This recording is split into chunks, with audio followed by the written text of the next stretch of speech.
So we're going to talk about the immune system and changes that occur with aging. So a very important aspect of the immune system is the thymus gland. T cells are produced in the bone marrow and they go to the thymus gland to mature. So before puberty, these T cells are matured really well in the thymus gland, as the thymus gland is very big and very active. However, changes occur with aging, and as you can see with Bill and old Bill, this is little Bill, as you can see the thymus gland is very big here and very small here, because with aging that shrinks. So the purpose of T cells is immunity. They are very helpful in fighting infections. They also help activate B cells and they help store memory of previous infections. So Kylie's going to give you a little bit more information about the changes that occur to the thymus gland and the immune system with aging. Okay, so like Dusty mentioned, one key factor in the older adult population is because the thymic gland, the size diminishes, that in the older adult you can almost detect no thymic hormones in their system at times. So with the T cell decrease, there's more immature T cells present rather than the mature. With the T cell activity decreased, this means there's a decrease in the maturation of the cell immunity. So the older adult population, they're more likely to get sick with the cold, the flu, and then also there's the reactivation of the varicella zoster and the Mycobacterium tuberculosis. Because of this, that's why it is so prevalent in this older adult population to get these diseases like shingles. So also a keynote that is changing in the older adult population is the serum immunoglobulin concentration. The inflammatory defenses are also decreased. So what you may see in the older adult population is a low-grade fever and their pain is minimal. And then the last major change you'll see with the immune system is an increase in the pro-inflammatory cytokines.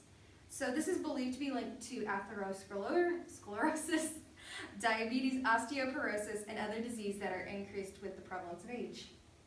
And next, Emily will talk about the assessment of the older adult and their immune system. Okay, so we're going to talk about the assessment of the older adult and the immune system. As previously discussed, the thymus activity is decreased. So the best way to really manage the immune system is looking at the serum blood levels of the IgG, IgM, and IgA immunoglobulin. So the IgA and IgG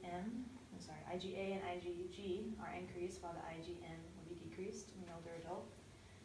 For the assessment of the older adult, we need to make sure that they are vaccinated before they get the disease, because since they have a lower immune system, they're more prone to getting infections and stuff, so they need to make sure that they're vaccinated.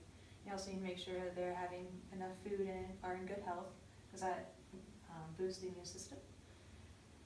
And exercise is also good for this. Their information will present differently, so you need to make sure if they have any new pain to document that and see what that's about. And if they have a low-grade fever, take it more seriously, because their body regulation temperature is not the same as a younger adult. Lastly, we're going to talk about the shingles assessment, since that's a common problem in the elderly.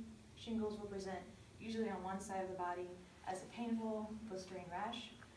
It will scab over in 7 to 10 days, and it will go away in 2 to 4 weeks. It can be seen as tingling, itching, and pain before the blisters actually show up and before the rash begins.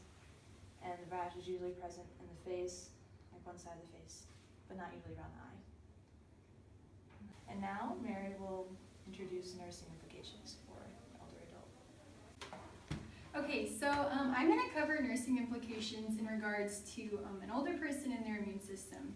So as everyone else has touched on, as a person ages, their immune system starts to weaken, and with that, vaccinations also become less effective within the older adult.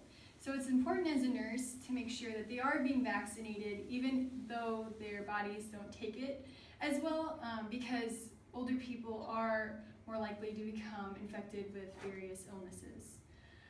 In addition, with the inflammatory response, this declines in older people, and it's not uncommon for an older person to have an atypical inflammatory response.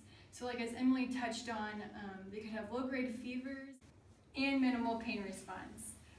So it's important as a nurse to make sure that you are asking patients about their pain and also checking their temperature as well. Lastly, with older adults, it's not uncommon for older people to have a lot of diseases like atherosclerosis, diabetes, and osteoporosis. And these are commonly triggered by pro-inflammatory cytokines, and these cytokines increase as people age. So just being familiar with these diseases and knowing how they can be brought up is important as a nurse as well. And that is it.